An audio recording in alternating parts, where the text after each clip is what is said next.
Hello friends, this video on NEET Biotechnology is brought to you by examfear.com. No more fear from exam.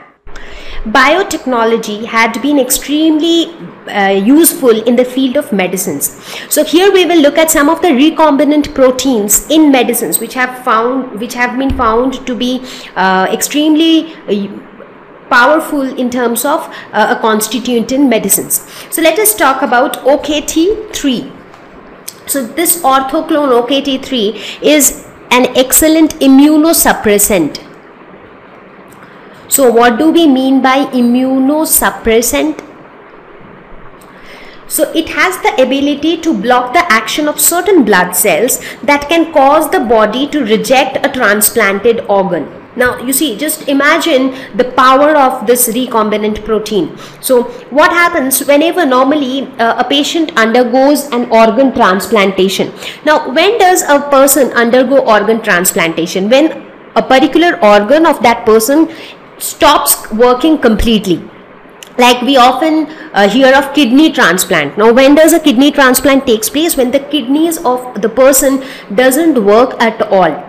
Now normally what happens whenever a kidney transplant is done, since an external organ is basically coming inside the body, so what happens, certain cells of the body, they tend to reject that organ, so they do not accept that organ, and as a result the transplant is often not successful.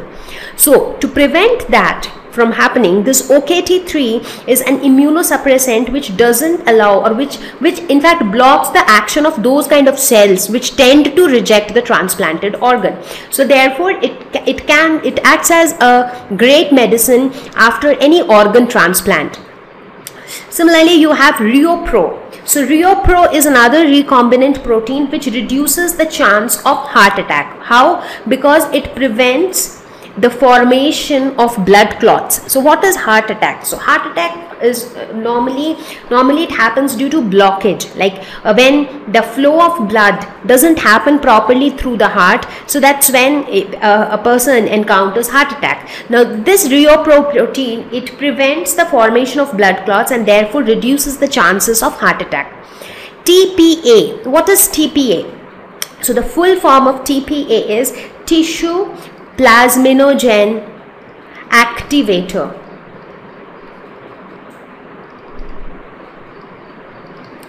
And now what does this do? So this protein is involved in the breakdown of blood clots. So wherever there is a blood clot, it kind of breaks down the blood clots. So that ways also it prevents the blood clot formation. So basically it doesn't prevent the formation. So in case a blood clot has formed, it helps in the breakdown of the blood clots. So as an enzyme, it catalyzes the conversion of plasminogen to plasma. So that is why it is called plasminogen activator.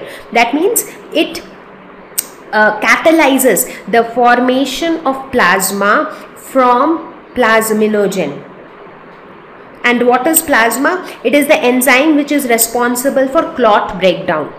So overall, this TPA, that is tissue plasminogen activator, it prevents or it causes breakdown of the blood clots. Next is DNase. So DNase stands for deoxyribonuclease. So this enzyme catalyzes the cleavage of phosphodiester linkages in DNA. So if you look at the structure of DNA, so that structure of DNA shows the presence of the phosphodiester linkages. So those linkages are broken by this enzyme. So as a result, it causes degradation of DNA. So how is it useful? Now this is useful for treating genetic disorders like cystic fibrosis, which is a genetic disorder that primarily affects organs like lungs, pancreas, liver, etc. So in their treatment, DNase plays a crucial role. Then we have insulin. As we all know that how we have in fact learned it in detail, that how insulin is genetically engineered. Now it treats diabetes mellitus because it controls the sugar level in the blood. So it is used to treat diabetes mellitus. So diabetes mellitus is that disorder where the sugar level in the blood increases too much. Next is hepatitis B vaccine. So this again is a recombinant protein which is used to prevent, it is used in the prevention of hepatitis B. What is INF alpha? So INF stands for interferon. So it is interferon alpha. So these proteins have the ability to interfere with the viral replication. So therefore they protect the cells from viral infection. Now since they interfere with viral replication, that is why they are called interferon. These are used for hepatitis C. So it prevents hepatitis C. Next is hirudin. So hirudin is an anticoagulant. So what do we mean by anticoagulant? So basically this hirudin is extracted from the body tissues of medicinal leech, and that's how it got this name of hirudin, from the biological name of that medicinal leech. So anticoagulant itself tells that it doesn't let the blood coagulate at any place. Next is blood clotting factor 8 and 9. So these proteins, they help in the treatment of hemophilia A and B. So blood clotting factor 8 helps in treatment of hemophilia A, whereas blood clotting factor 9 helps in treatment of hemophilia B.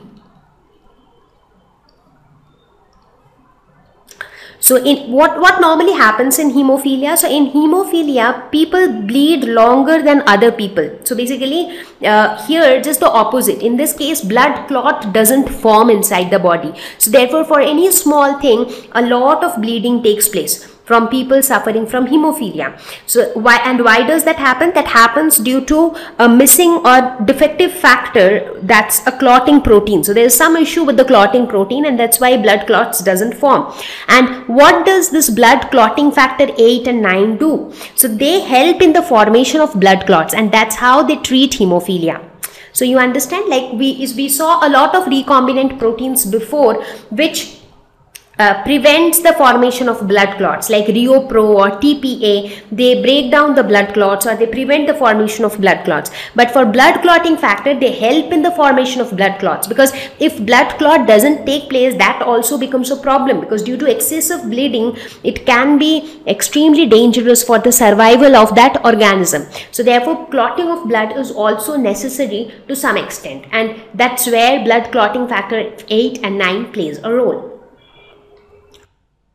Thank you. Please visit examfear.com for free quality education. You can learn with a simple 4-step learning process, wherein you can watch video lessons, you can ask your questions, you can refer notes, and you can take a free online test. We have content for class 6 to 12 on physics, chemistry, mathematics, and biology, along with practical videos. So please subscribe to our channel for daily updates. Thank you.